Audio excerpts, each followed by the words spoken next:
confesse que Jésus-Christ est Seigneur, à la gloire de Dieu le Père. Alléluia. Est-ce que tu peux continuer, bien-aimé, à acclamer très très fort Jésus? Acclame comme tu n'as jamais acclamé le roi des rois. Bien-aimé, nous avons acclamé pour les rois de ce monde. Nous avons acclamé pour le président de ce monde. Mais nous voulons acclamer pour celui qui est mort et qui est ressuscité. Il s'appelle Jésus-Christ de Nazareth. Il est le roi des rois. Il est le Seigneur des seigneurs. Il est la consolation de ta vie. C'est lui la réponse à tes problèmes. La Bible l'appelle le bon berger. Parce qu'il est le chemin. Écoutez, il est la vie et il est la vérité. C'est lui le berger des troupeaux. Bien aimé, c'est lui qui connaît les bons pâturages pour toi. Il connaît et il sait comment il peut t'amener vers l'eau paisible pour désaltérer ton âme. Jésus-Christ de Nazareth, c'est lui la porte des brebis. Parce que les mercenaires, ils sont entrés par la fenêtre, mais lui, il est venu par la porte. Bien aimé, la Bible dit que le voleur est venu pour tuer, pour dérober, pour égorger. Mais lui, alléluia, il est venu pour que nous ayons la vie. Il est venu, maman, pour que tu aies la vie. Pour que tu l'aies en abondance.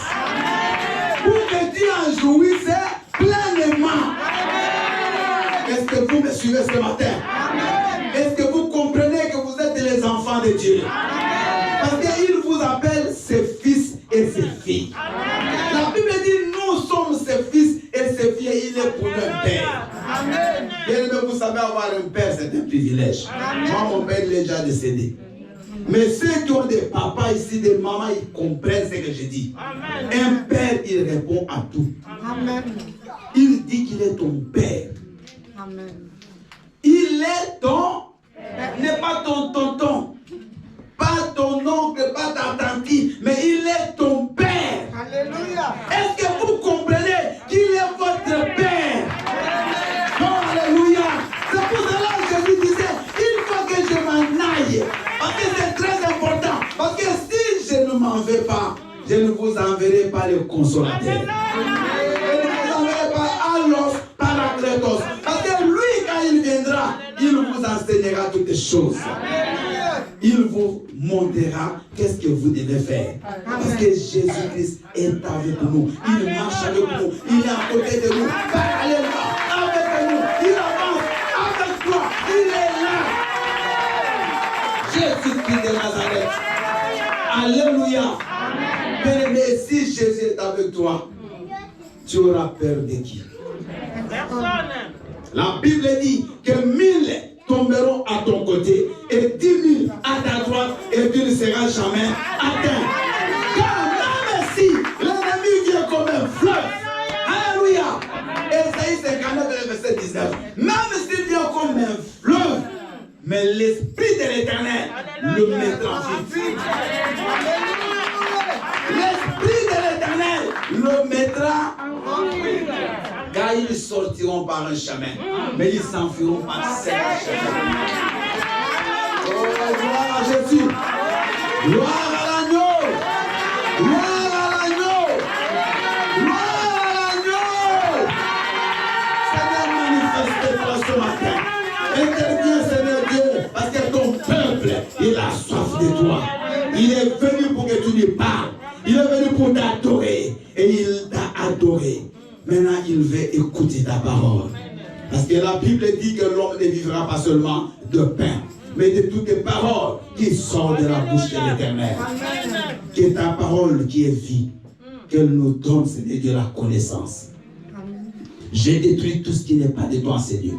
Tout esprit de divagation des pensées, toutes les distractions. Au nom de Jésus-Christ, Père, manifeste-toi du début à la fin. C'est à toi seul la gloire. Au siècle des siècles. Amen. Acclamons, acclamons encore et encore Jésus-Christ de Nazareth. Alléluia. Je vous prie de prendre vos places. Je vous salue au nom puissant de Jésus. Je salue tous les bien-aimés également qui nous suivent à travers notre Facebook et ceux qui vont nous suivre sur YouTube après. Alléluia. Moi, c'est Bill Kalala. Je suis là, bien-aimé, pour vous ce matin et j'aimerais que vous puissiez vous connecter au Saint-Esprit afin que vous ne puissiez pas perdre, bien-aimé, ce message. Dites Amen. Amen. Alléluia. Amen. Vous savez, moi, je suis né à l'époque du président Mobutu. Ceux qui l'ont connu, hein? Moi, je suis né en 1965. Et quand on voyait ce président-là, bien aimé, que tu sois, je ne sais pas comment, tu dois commencer à l'acclamer. Même s'il ne te voit pas. Moi, un jour, j'avais dit, je ne vais pas l'acclamer, c'était en 84. J'étais sur le boulevard et lui devait passer avec le roi Baudouin de l'époque du Belgique. Il ne m'a même pas vu. Mais dès que la voiture s'approchait de bien-aimé, j'ai acclamé, mais je vous dis plus que tout le monde. Maintenant, après, j'ai dit, mais si j'avais acclamé pour un homme, pourquoi je ne peux pas acclamer pour Moti? Si pour Mobutu, qui est déjà même mort, j'ai acclamé, j'ai eu même mal au bras. Et pour le Dieu qui m'a donné la vie, Jésus-Christ de Nazareth, il faut que j'acclame, bien aimé, comme si j'hésite. J'acclame avec fier. Alléluia. Amen. Alléluia. Amen. Il est vivant. J'ai aimé ce message, c'était un message très bon ce matin. Et j'ai fait pratiquement un récapitulatif. Parce que j'avais essayé de voler sur ça le mercredi. J'aimerais vraiment que vous puissiez comprendre que vous avez tout intérêt à vous accrocher à Dieu et à vous lever, à prendre conscience de votre vie. Nous commençons le mercredi un grand programme de jeûne et prier pour toute l'église pendant 21 jours. Et j'aimerais bien aimer que ce message te révolutionne, que ce message t'ouvre les yeux et que tu prennes conscience. Amen. Amen. Le thème de notre message ce matin est « Prends conscience de ta situation, lève-toi et agis ». J'aimerais qu'on répète ce thème. J'aimerais que tout le monde répète. Lisez ce tableau. Prends conscience. Non, quand on ne dit pas ta situation. Que je prenne de... J'aimerais pas que tu le personnalises. Dis ça pour toi. Je dois prendre de ma situation. Je dois et après acclamons le Seigneur. Ça c'est le maître d'acclamer le Seigneur. Je crois qu'il y a quelqu'un là dans la maison qui acclame tout le monde que vous êtes là. Il est seul. Alléluia, merci Jolie. Il est seul devant la caméra, mais il est en train d'acclamer plus fort que vous êtes dans la salle. Alléluia. Il est vivant. Je sens que ça tourne ce matin. Parce que la grâce est là. La faveur de Dieu sur toi. Et l'onction de Dieu est présent ce matin dans la salle. Amen. Alléluia. Prends conscience de ta situation. Qui le matin s'est regardé devant le miroir? Qui? Beaucoup de gens. Parce que d'autres ne se regardent pas. Mais je vous conseille de commencer à vous regarder. Parce que vous allez voir des choses qu'il y a 10 ans qui n'étaient pas là. Maintenant, quand tu te maquilles, tu commences à prendre plus de temps qu'avant. Parce qu'il faut cacher quelque chose là. Mais tu crois que c'est peut-être que tu ne vois pas bien. Tu essaies de mettre du mascara, tu mets du fard à paupières, mais c'est toujours là. Mais il y a quelques années, tu ne l'avais pas. Est-ce que vous me suivez? Aujourd'hui, maman, je ne vais pas aller par deux chemins. Parce que j'aimerais que tu prennes conscience. Il y a quelqu'un le matin, quand il s'est regardé, il croyait que c'était peut-être de la poudre. Mais il enlève, mais ça ne parle pas. C'est ses cheveux. Mais qu'est-ce qui se passe? Tu as tout fait pour que ça parte, mais c'est les cheveux blancs. Alléluia. Avant, on avait un visage tout rond. Maintenant, ça commence à descendre un peu. Ah, est-ce que tu comprends? Amen. Il y a quelque chose qui se passe dans ta vie. C'est-à-dire, qu'est-ce qui se passe? Bien aimé, les chrétiens sont distraits. Les enfants, vous savez, les païens, ils sont plus actifs, plus éveillés, je vous dis vrai, que les chrétiens. Regarde ta situation maintenant, au temps où nous sommes arrivés, qu'est-ce que tu as fait déjà? Tu peux commencer à te poser beaucoup de questions aujourd'hui. Qu'est-ce que tu as fait? Et combien de temps te reste pour que tu réalises ce que tu dois faire? Vous savez bien aimé, en toute personne, il y a un vieillard qui dort. Je vous dis des choses aujourd'hui, vous allez comprendre. En toi, il y a un vieillard qui dort. Mais ce vieillard-là, tu dois commencer à préparer ce qu'il va manger demain. Amen. Amen. Est-ce que vous m'avez compris? En toi, il y a un vieillard qui dort. Donc commence un peu à te projeter dans l'avenir. Comment tu marcheras demain? Comme ça, avec une canne. Mais quand tu n'auras pas cette force-là de marcher tout droit, quand tu n'auras pas la force d'aller travailler, comment tu mangeras? Comment tu vas te chauffer? Parce que nous sommes en Europe. Je ne crois pas que les gens vont aller vivre en Afrique. Même en Afrique, tu n'as même pas construit. Tu vas aller dormir où? Bien aimé, en toi, il y a un vieillard qui dort. En moi, il y a un vieillard qui dort. Dans le temps, comme je vous ai toujours dit, n'est pas, bien aimé, toujours favorable à toi.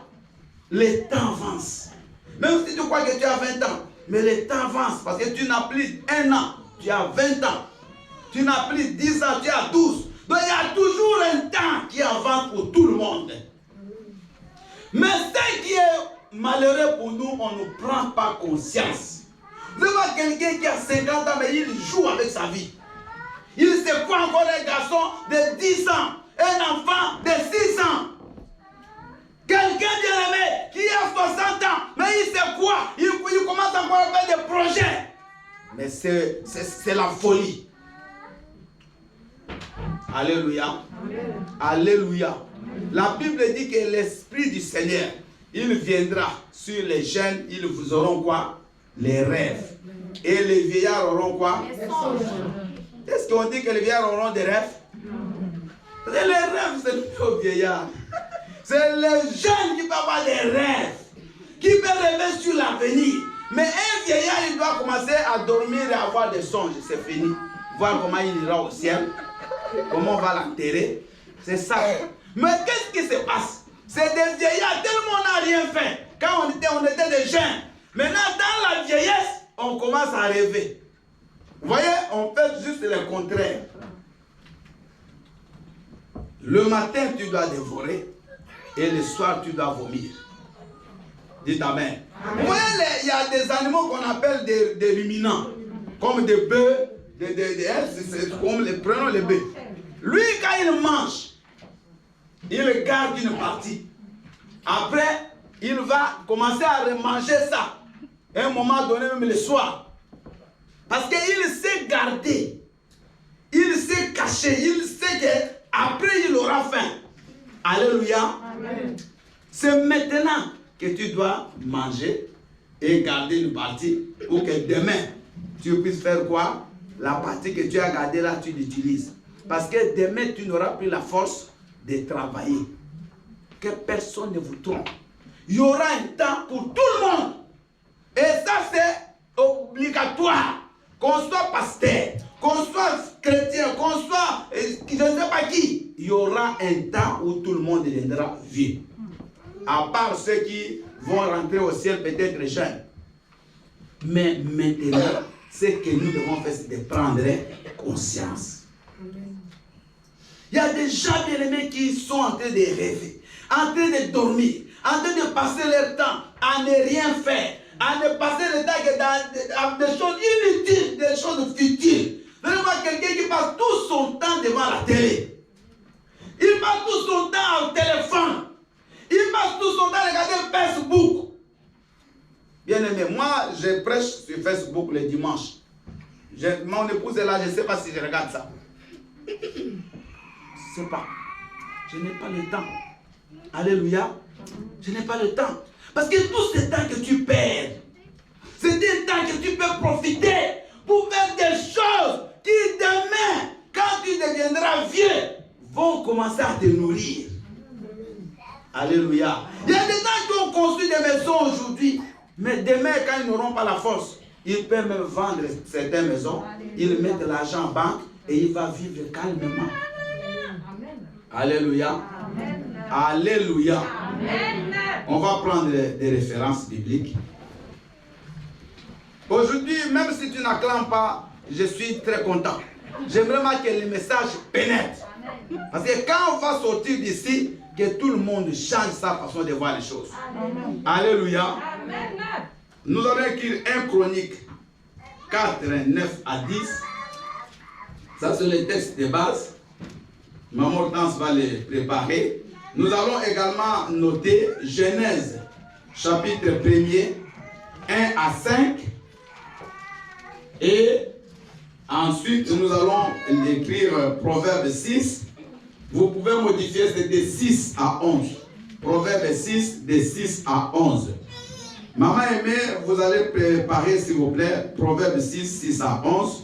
Et Yedidia, vous allez préparer Genèse 1, 1 à 5. Nous allons suivre les lectures après. Nous allons expliquer ce verset dans notre message.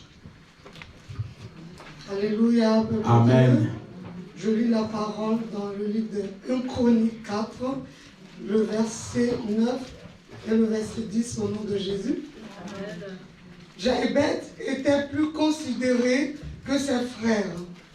Sa mère lui donna le nom de Jaébet en disant « C'est parce que je l'ai enfanté avec douleur. » Jaébet invoqua le Dieu d'Israël en disant « Si tu me bénis et que tu étends mes limites, si ta main est avec moi, et si tu me préserves du malheur, en sorte que je ne sois pas dans la souffrance. » Et Dieu accorda ce qu'il avait demandé, parole du Seigneur. Acclame le Seigneur. Merci maman. Nous allons écouter la lecture de chez maman aimée. Alléluia. Amen. Nous lisons la parole de Dieu dans le livre de Proverbes, chapitre 6, versets 6 à 11. Je lis au nom de Jésus. Va vers la fourmi, paresseux. Considère ses voies et deviens sage.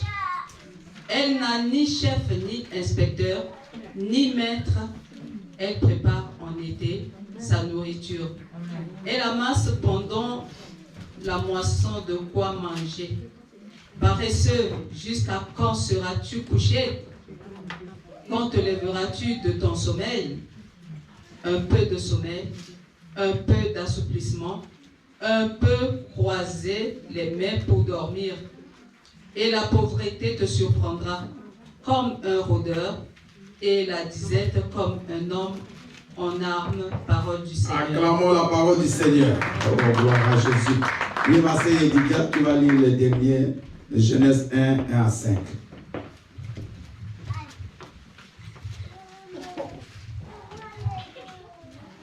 J'ai lu la parole du Seigneur dans le livre de Genèse, chapitre 1, versets de 1 à 5. Au commencement, Dieu créa les cieux et la terre. La terre était informe et vide. Il y avait des ténèbres à la surface de la vie. Et l'Esprit de Dieu se mouva au-dessus des cieux. Dieu dit que la lumière soit, et la lumière fut. Dieu vit que la lumière était bonne, et Dieu sépara la lumière d'avec les ténèbres. Le verset 5. Dieu appellera la lumière jour, et il appellera les ténèbres nuit. Ainsi, il y a eu un soir, il y a eu un matin. Ce fut le premier jour. Parole du Seigneur. Acclamons la parole du Seigneur. Alléluia. Bien-aimé, j'appelle ou Jaébé, comme vous voulez les prononcer, signifie douleur. Donc c'est un mot qui signifie douleur en hébreu. Sa maman lui a donné ce nom-là parce qu'il a souffert pour l'avoir. Alléluia. Jabez était de la tribu de Juda. Donc c'est la tribu qui avait eu toutes les promesses de Dieu. La tribu qui devait régner, qui devait dominer. Et de cette tribu qui devait même venir le roi des rois, le seigneur des seigneurs. C'était une tribu pleine de promesses. Mais Jabez, à partir de son nom, il a commencé à souffrir. Il n'a pas eu une bonne vie, une vie facile. Jabez a passé des moments très compliqués dans sa vie. Cela aussi nous arrive à nous. Il y a des gens bien-aimés qui n'ont pas eu la vie facile. Alléluia. Vous savez, tout le monde n'a pas la même histoire. Il y a des gens qui ont souffert pendant leur vie. Pendant leur enfance, certains c'est pendant qu'ils ont grandi ou quand ils ont eu du travail, que la vie a un peu été bien. Mais avant, c'était la souffrance. Certaines personnes, elles n'ont pas souffert à partir de leur maison familiale. Mais ils ont souffert, par exemple, quand ils ont quitté leurs parents. D'autres ont souffert dans le mariage. Tout le monde a son histoire. Jaébé, il a souffert parce que son nom l'a mené à la souffrance. Mais ce qui est très positif dans la réaction de Jaébé, c'est ce que nous sommes en train de voir ce matin. Jaébé a pris conscience de sa vie, de sa situation. Il a compris que non, mais il est là, il est fils de Dieu. Il a un Dieu très puissant. Son père s'appelle le Dieu qui a fait le ciel et la terre. Mais comment il pouvait toujours continuer à souffrir? Il a posé un diagnostic. Il est rentré en soi-même. Souvent, nous ne faisons pas cet exercice. Souvent, nous ne rentrons pas en nous-mêmes pour connaître la cause. Pourquoi je souffre? Parce que bien aimé, si tu ne poses pas ce diagnostic, tu risques de ne pas trouver de solution. Dites Amen. Amen. Un homme qui veut changer sa vie doit d'abord connaître qu'est-ce qui ne va pas. Amen. C'est ça le départ. Est-ce que ce que tu vis, c'est vraiment tu es content de ça? Tu es content de ce que tu vis là? Tu es content des circonstances bien aimées qui se passent dans ta vie? Si tu trouves que ce n'est pas ça que tu veux, maintenant pose-toi des questions. Mais pourquoi cela m'arrive à moi? Pourquoi je ne suis pas heureux? Pourquoi rien ne marche? Je suis en France. Tout le monde qui est ici, qui est venu en même temps que moi, aujourd'hui ils ont les titres de séjour, aujourd'hui ils ont les maisons, ils ont un travail. Mais pourquoi moi je n'ai toujours pas ça? C'est très important. Peut-être que toi tu as même tous les documents, mais tu ne travailles pas, tu n'as rien. Mais pourquoi? Et j'avais bien se poser cette question-là. Après, je dis là-bas, lève-toi. Quand il a compris sa situation, il a dit jamais. Moi, Jaébé, il faut que ma situation change. Il faut que ma situation change. Il s'est levé, mais comment? Dans la prière, acclame le Seigneur. La Bible dit, et Jaébé fit quoi? Il invoqua l'Éternel. Nous allons commencer un programme de prière, maman. Papa, Jean, on va commencer un programme de prière de 21 jours le mercredi. Décide-toi que Seigneur, ma situation a trop duré. Mes blessures ont trop duré.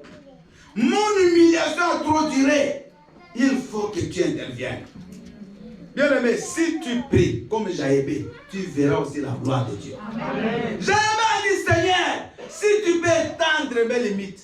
Il a fait les prières, ceux qui ont lu, je crois, Louis II, ils ont vu, il y a même 3 points de suspension. Je crois, il y a des gens dans leur Bible. Regardez un peu, jetez un coup d'œil rapide. Quand il a fini de prier au verset 9 ou 10, je crois 9, il y a 3 points de suspension. Qui a vu ça dans sa Bible?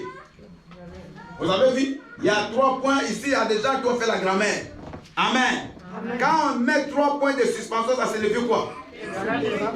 Qu'il y a des choses qu'on n'a pas. Mais il y a beaucoup de choses qui sont non dites. Mais qui donc, hein, on n'a pas le temps ou la place pour tout mettre. C'est moi, j'étais enseignant. Alléluia. Donc, j'avais dit beaucoup de choses qu'on n'a pas repris là-bas. Mais ce qu'il a fait, il a d'abord pris conscience de sa vie. Maman, tu sais que cette vie-là, ça te plaît. Cette vie que tu mènes, ça te plaît. Même si toi, c'est bien, est-ce que la vie de tes enfants, c'est ça que tu veux? Alléluia. C'est la vie que tu veux pour ta famille. C'est la vie que tu veux pour le futur de tes enfants. Quand tu ne seras pas dans ce monde, qu'est-ce que tu laisseras à tes enfants?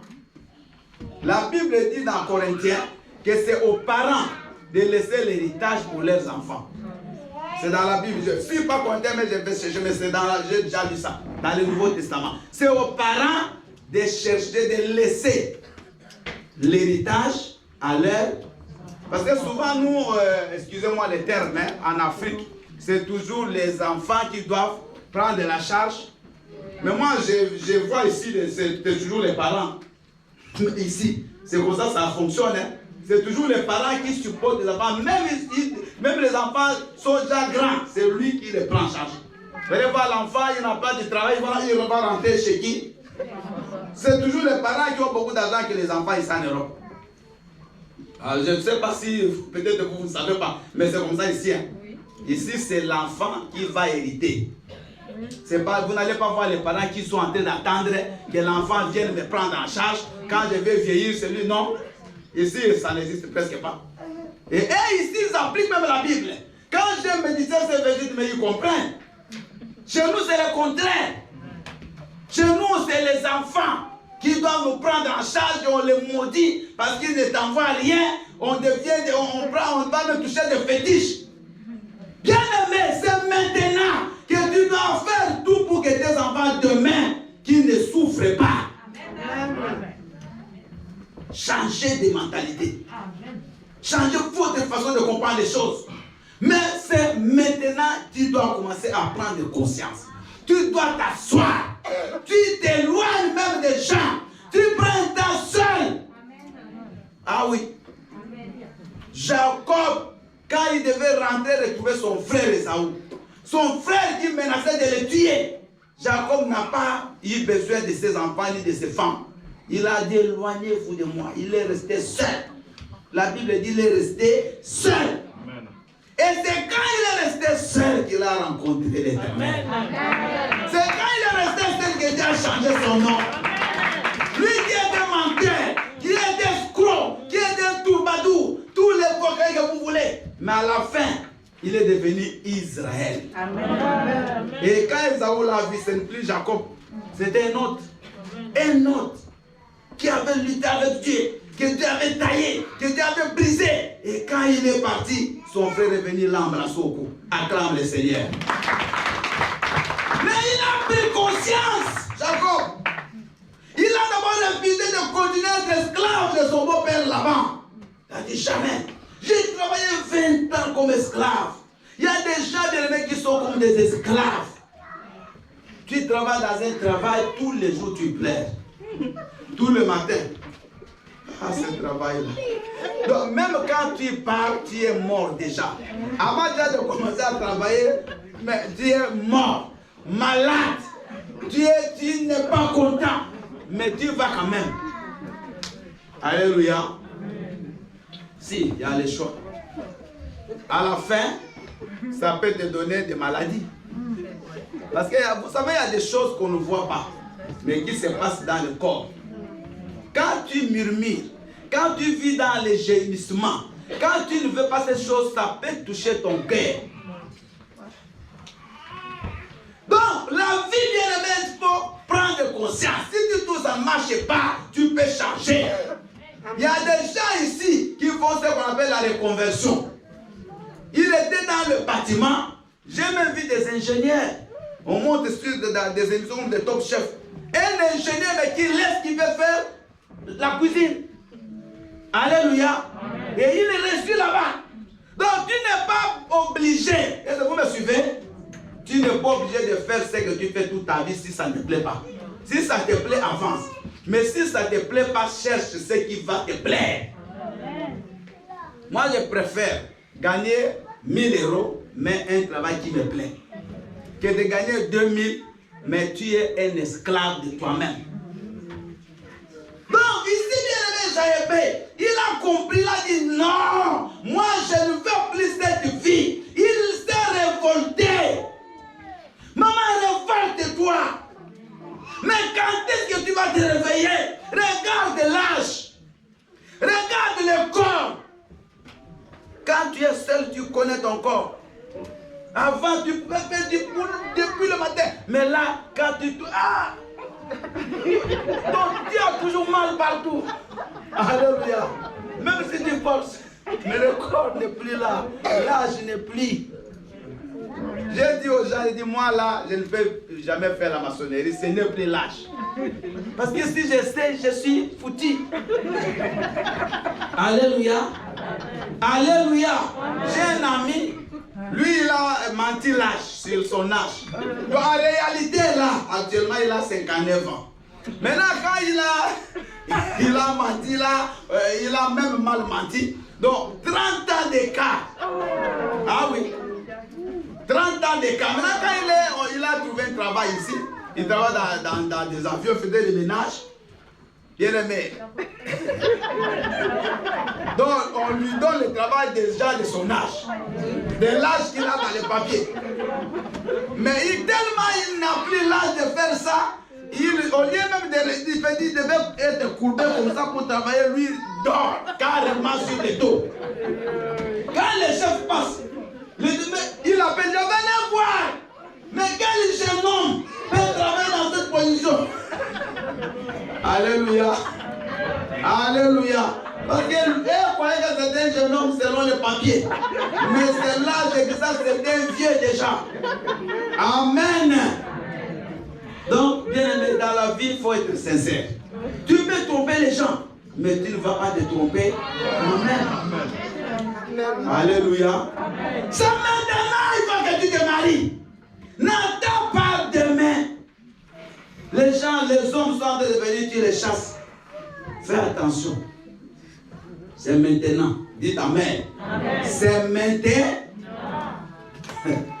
Bien aimé, nous on a déjà vécu, on a l'expérience, je vous dis des choses réelles. Donc ne faites pas des erreurs. Tu attends, tu attends, tu attends. Maintenant quand tu vas te marier, c'est bon. Mais à quel âge? Amen.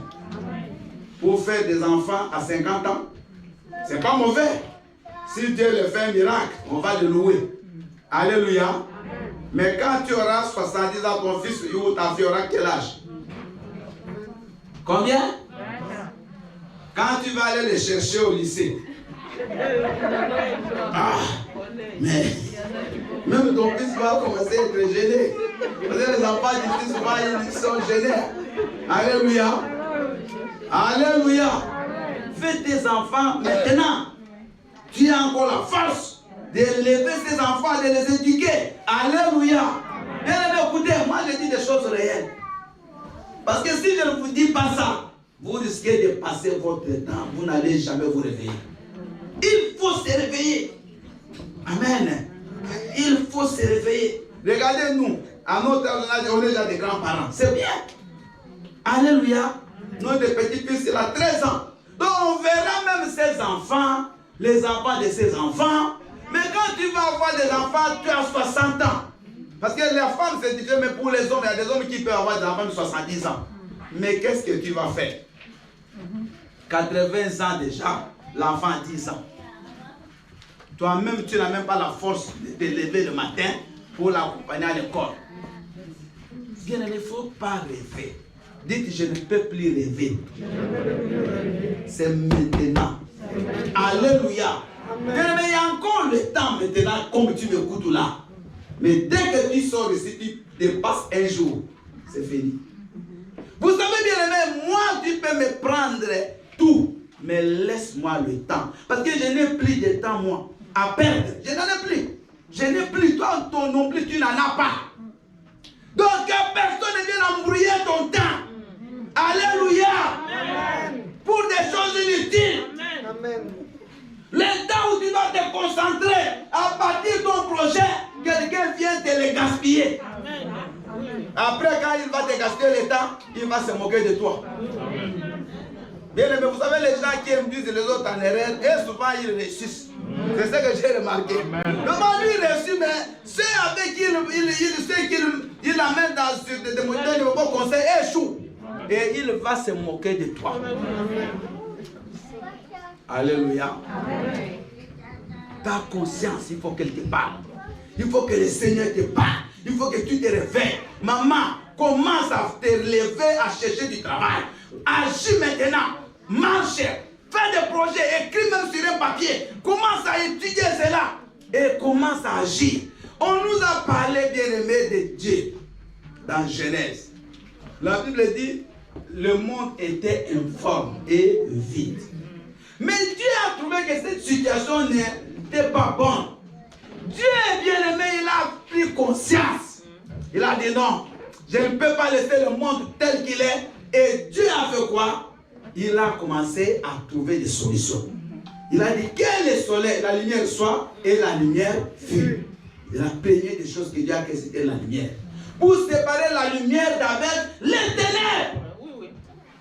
Ne laisse pas les ténèbres envahir ta vie. Amen. Ne laisse pas les ténèbres, maman, te tromper, t'envahir. Il faut que la lumière vienne. Amen. Mais la lumière, c'est toi qui vas la créer. Amen. Parce que Dieu a dit que la lumière soit. Alléluia. Amen. Jeune fille, qu'est-ce que tu crois? Que tu resteras toujours jeune fille? Alléluia. Amen. Nous aussi, on était des jeunes. Moi, quand je regarde mes photos quand j'avais 20 ans, mais c'est vraiment différent de ce que je suis aujourd'hui. Alléluia. Moi, quand j'ai grandi, j'étais un homme, mais un enfant, vous n'allez pas me gérer. Ce qu'on appelle ici, comment on les appelle? Les enfants hyperactifs. Moi, j'étais comme ça. Vous voyez le nom Bill? Bill. On me l'a donné à cause de ça. On m'a donné quand j'avais 1 an. Moi, je suis né. Le nom de baptême catholique, c'est Laurent Stanislas. Mais personne ne le connaît. Vous, je vous le dis. Mais tellement, j'étais bien aimé pour dire Bilan, on a dit tu es Bill. On m'a donné ce nom à cause de ça. Moi, aujourd'hui, je suis doux. Alléluia.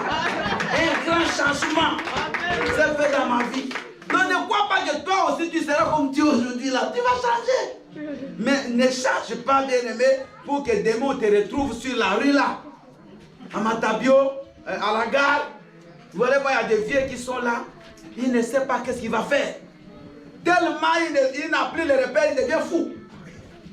Alléluia. Quand la souffrance commence à monter là, bien aimé, tu deviens fou. Hein. Tu ne sais pas comment tu vas faire, comment tu vas manger. Où tu vas dormir, tu deviens fou. Mais tu peux éviter de devenir fou demain. C'est maintenant, maman. Amen. Ton mari, dès qu'il a l'argent, tout dans l'ambiance. Mais si tu es une femme sage, tu peux aussi encadrer ton mari. Cet argent-là, vous pouvez faire ça des projets. Tu gagnes 2000. Tu vas t'acheter un soulier là de marque de 1000 euros. Tu gagnes 2000, suivez. Tu achètes un soulier de marque. Moi j'aime m'habiller. Mais il ne faut pas exagérer. La luxure c'est un péché. Le luxe n'est pas un péché. Mais la luxure, donc l'excès de luxe, c'est un péché. Et tu achètes une paire de chaussures de 1000 euros. Amen. Tu dois payer 500 euros de loyer.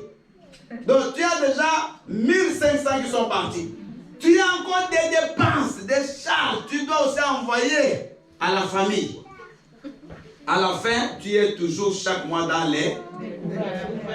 Mais la même une autre personne qui gagne 2000 comme toi, elle a une maison. Ah, je vous dis, il y a des gens qui gagnent 2000, c'est qui ont construit en Afrique. Ils ne gagnent pas plus. Pas plus. Mais il a une maison. Il garde l'argent. Il fait peut-être, il entre dans des choses. Mais il gère son argent. Et il a fait un projet qui est visible. Alléluia. Qui peut l'aider demain. Mais toi, tout dans le ventre. Tu n'as aucun projet d'avenir, aucune économie, aucune gestion. Bien, mais tu vas dire que c'est le diable, c'est le démon, c'est faux. Tu as commencé à tuer les titres de séjour. Quand tu l'as eu, aujourd'hui tu as 30, tu as 40 ans. Mais tu l'avais eu, tu avais même 25 ans. Tu n'as même pas pris même une maison de crédit. Jamais. Mais aujourd'hui tu aurais déjà tout payé. Je vous dis frère. Alléluia. Tu aurais déjà payé. Quand tu avais ton CDI, à 25 ans, si tu avais déjà pris une maison à crédit, mais à 40 ans, tu as déjà payé. Bien aimé, écoutez, il ne faut pas dormir. Réveillez-vous. Tu as CDI, demain va. Prends bien aimé, tu vas à 60 ans, tu peux déjà finir ton crédit. Et tu as une maison. Alléluia. Tu peux mettre des locataires. Bien aimé, il ne faut pas que les gens viennent t'embrouiller avec des choses inutiles. Prends le temps de prière. Dans ce temps que nous allons prier, bien aimé, réveille-toi. Dis Seigneur, moi ma situation, elle n'est pas bonne. Mais je ne veux pas finir comme ça. Amen. Je me réveille dans la prière. Je vais jeûner, papa. Je n'ai jamais fait de jeûne, mais cette fois-ci, je vais jeûner. Amen. Maman, décide-toi. Alléluia. On nous donne l'exemple de la fourmi.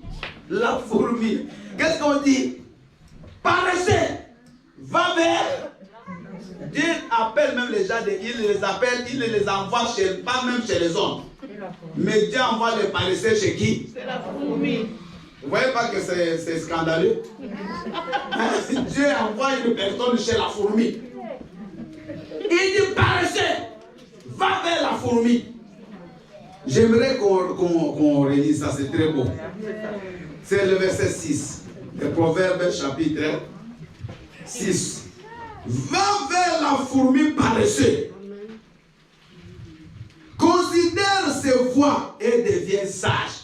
Donc si tu vas, tu observes la fourmi, tu deviendras sage. La Bible dit, elle n'a ni chef, ni inspecteur, ni maître. Mais toi, tu as des chefs, tu as des inspecteurs, tu as des gens qui peuvent même te parler. Moi, je suis aujourd'hui là comme ton chef. C'est je te donne des idées, je te donne des directives, mais eux n'en ont pas. Ils n'ont personne pour lui dire, fourmi, lève-toi. Amen.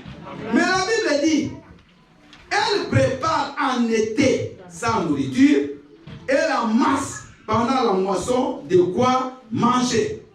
Vous voyez les fourmis, est-ce que vous voyez les fourmis à l'hiver dehors? Ils sont où? On appelle ça des termitières. Mais qu'est-ce qu'ils mangent là? C'est qu'ils ont amassé pendant l'été. Regardez une fourmi qui a l'intelligence. Une fourmi, pendant qu'elle travaille, elle garde une partie qu'elle va manger en hiver. Vous savez, il y a des gens ici, même un héros, il n'a pas. Mais il travaille. Je ne parle pas pour les chômeurs. Je ne parle pas pour les enfants. Je ne parle pas pour les gens qui n'ont pas de papier parce qu'ils n'ont pas de choix. Mais je parle pour les gens qui ont un salaire. Mais c'est vraiment, c'est dommage. Vous allez voir, il y a des gens ici qui touchent un salaire, qui touchent quelque chose, des allocations, mais il n'a, même à la fin, il n'a rien. Même pas 1 euro pour acheter du pain, il n'a pas. Est-ce que vous croyez que ces gens-là, bien aimés, c'est Dieu qui est mal contre eux? Est-ce que c'est la faute de l'oncle? Non. Non, je vous pose des questions. Non. C'est les démons de ton village qui fait que tu ne peux même pas avoir 1 euro. Quand l'enfant te dit, maman, j'ai besoin du pain chaud, de la boulangerie, tu ne peux pas. Non, vous voyez mon oncle est là. Mais qu'est-ce que l'oncle a fait, maman? L'oncle ne connaît même pas ton salaire. Alléluia. Non, non, non, des fois il faut cesser ces choses. Des oncles. Ce n'est pas l'oncle, c'est toi. Parce que tu ne sais pas faire les économies. Tu ne sais pas faire une bonne gestion. Quand tu n'as pas ton salaire, prends déjà un papier. Commence à faire les détails. Comment tu vas gérer ton argent? Tu enlèves la partie de Dieu. Tu enlèves maintenant ce qui reste, les loyers, tout ça. Et tu calcules. Bon, je peux garder par moi-même 100 euros que je vais commencer, je ne toucherai pas. Bien, mais un homme ne peut pas être comme ça sans rien. Donc, s'il y a une situation brisque, ça devient, il faut qu'on puisse cotiser. Je ne dis pas qu'on ne peut pas cotiser, mais il ne faut pas toujours compter sur les gens. Alléluia. Parce que si tu attends les cotisations qu'ils ne te donnent pas, à la fin tu vas fuir l'église. C'est comme si c'était une obligation, non? Ce n'est pas une c'est une volonté. On ne peut pas te donner, ce n'est pas obligatoire. Mais tu dois avoir des économies. La fourmi, elle garde. Elle sait qu'il y aura l'hiver qui viendra. Maman, est-ce que toi, tu sais qu'il y a aussi des fois des temps difficiles qui peuvent arriver dans la vie d'une personne? Les temps difficiles n'arrivent pas seulement chez les païens. Ça arrive aussi chez les chrétiens. La Bible ne parle pas de désert pour les païens. Pour nous, les chrétiens, on peut aussi passer dans un désert. On peut aussi manquer du travail à un moment donné de la vie. On a connu le Covid. C'est venu pour tout le monde. Il y a des gens qui n'ont pas travaillé, qu'on a arrêté le contrat. Mais si pendant que tu travaillais, tu avais des économies, ça peut t'aider. Alléluia. Est-ce que vous comprenez? C'est comme si vous êtes découragé. Non. C'est la vérité. Alléluia. Bien-aimés, gardez, mettez de côté quelque chose. Prenons l'intelligence chez les fourmis. Devenons sages. Toi, tu es à l'école. Pendant que les autres étudient, tu n'étudies pas. Toujours à la télé. Toujours avec les amis. Snapchat. TikTok. Twitter. Beaucoup de choses. Moi, c'est tellement trop, je ne peux même pas connaître. Alléluia. Tu es toujours là, comme je vois des enfants. Sur des télé. Ils parlent même avec des inconnus. Il y a un jeu là, je voyais mon petit-fils. Des inconnus à l'ordi. Ils parlent seulement comme des gens, ils se voient. Alléluia. Mais toi, tu es à l'école. Que ce soit vous qui êtes à l'école élémentaire, au collège, au lycée, à l'université, vous faites une formation, vous n'avez ni le temps de faire. Vous ne lisez pas, vous ne faites rien, vous êtes toujours là. Mais à la fin, vous croyez que vous serez intelligent? Non. Quand on va faire la sélection, c'est toujours toi le dernier. Alléluia. Bien aimé, il ne faut pas croire que Dieu ne parle pas à l'envers. Quand il nous parle, c'est pour qu'on devienne sage. Les parents, il faut suivre les enfants. Tous les enfants ne peuvent pas dormir à 22 heures. Pendant l'école, au moins peut-être pendant les vacances. Alléluia. Nous avons des enfants qui boudent les parents. Va au lit. Mais qu'est-ce qu'il fait? Mais non, moi je n'ai pas sommeil. Tu dois avoir sommeil. Alléluia.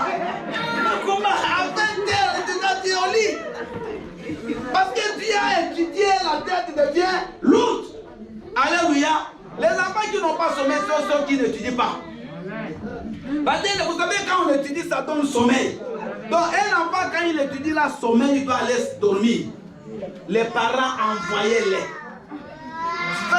Il y a des programmes maintenant dans les téléphones, tu peux déjà programmer l'ordi de l'enfant. À 20h, ça s'arrête. Vous connaissez? Il y en a. Ça s'arrête automatiquement, même s'il ouvre. Ça ne va plus s'ouvrir. Son téléphone se bloque. Donc, faites ça. Mais que les enfants étudient. Parce que demain, nous aurons des ministres ici. Amen. Nous aurons des ingénieurs. Nous aurons des architectes, des médecins. Ici. Il faut être dur avec les enfants. Alléluia. Pour que dans l'université aussi, il faut étudier. Tu veux une formation, étudier. Il y a le temps, la Bible dit qu'il y a un temps pour toutes choses. Il y a un temps de s'amuser. Il y a un temps pour être sérieux dans la vie. Étudie. Donc l'été, c'est comme la fourmi. Tu étudies, mais il y aura un temps, tu auras ton diplôme. Personne ne sera derrière toi. Parmi nous ici, il y a beaucoup d'universitaires. Ils travaillent aujourd'hui. Il n'y a personne qui va encore lui demander d'aller, je ne sais pas, ouvrir des cahiers. Mais il avait pris un temps, il y a des années, pour étudier. Amen. Hein? Est-ce que vous me suivez? Est-ce que vous êtes réveillés ce matin? Amen. Alors la prière, c'est la voie. C'est le moyen qui peut aussi changer votre situation. C'est là où je termine. La prière et le jeûne sont les voies qui peuvent changer ta situation, comme Jaïbé. Lui, il a prié et Dieu a changé sa situation. Nous allons bien aimer à partir de mercredi, toute l'église se mette debout dans la prière. Nous allons prier, maman. Tu as dit, Seigneur, ma vie, je n'ai plus le temps de jouer. Regarde la vie, regarde l'âge que je commence à avoir. Regarde mes enfants. Père, j'aimerais que je vois un changement. Amen. Pendant que tu pries, tu agis aussi. Amen. Alléluia. Amen. On a parlé, on a appelé ici des gens des paresseux. Et on a dit, un peu de sommeil, un peu d'assoupissement et la pauvreté. Vous voyez, la pauvreté ne vient pas encourager. Et vous me suivez? Et encourager ne peut jamais être pauvre. Moi, j'ai vu des gens, il y a en Afrique, il n'y a pas de boulot, il n'y a rien. L'économie vraiment par terre. Mais qui s'en sortent? En Afrique, il faut étudier les enfants dans des écoles privées. Ils ne volent pas l'argent de l'État. Mais ils se débrouillent. Vous allez voir, le matin, il sort, il fait des choses. Et il nourrit sa famille. Alléluia. Mais quand vous, c'est le sommeil, comme ici, faites attention au sommeil. La Bible dit un peu de sommeil, un peu d'assouplissement et la pauvreté vous surprendra. N'aimez pas, bien écoutez, n'aimez pas le sommeil. Tu ne peux jamais te réveiller à 10h, 11h. Tu es là, tu as un titre de séjour. Tu ne travailles pas, maman. Tu es toujours en train de dormir. Oh, c'est bizarre. Donc tu n'as pas de projet dans la vie. Tu attends qu'on te donne des allocations. L'allocation, ce n'est pas un salaire. Ça, c'est une aide. La Bible dit l'ouvrier me dit quoi? Son salaire. D'ailleurs, il y a quelqu'un là, je ne sais pas son nom, qui a promis que s'il lui devient président, tous les étrangers n'ont droit à lui. Pas d'appel, pas de... Qu'est-ce que tu vas faire s'il passe? Amen. Faites attention. Travaille. Va chercher du... Je le répète. Tu as un titre de séjour, va chercher quoi? Du travail. Non, moi je dors. On te réveille. Ah, laisse-moi. Maman, demain, quand tu seras pauvre, ce n'est pas le problème de l'église. Parce que moi je l'ai dit. Parce que vous êtes toujours l'église. Ah, cette église-là, c'est pasteur-là. Est-ce que c'est moi qui suis responsable de ton problème? Quand tu as les titres de séjour, tu les gardes à la maison. À la fin, quand tu vas pour renouveler, on te demande des bulletins de paie, tu n'en as pas, on les confisque. C'est la faute de la préfecture? Non, on va sortir. Que le Seigneur vous bénisse. Amen. Acclamons le Seigneur. Alléluia. Nous allons prier. Bien-aimé, nous allons prier, mais prends conscience de ta vie.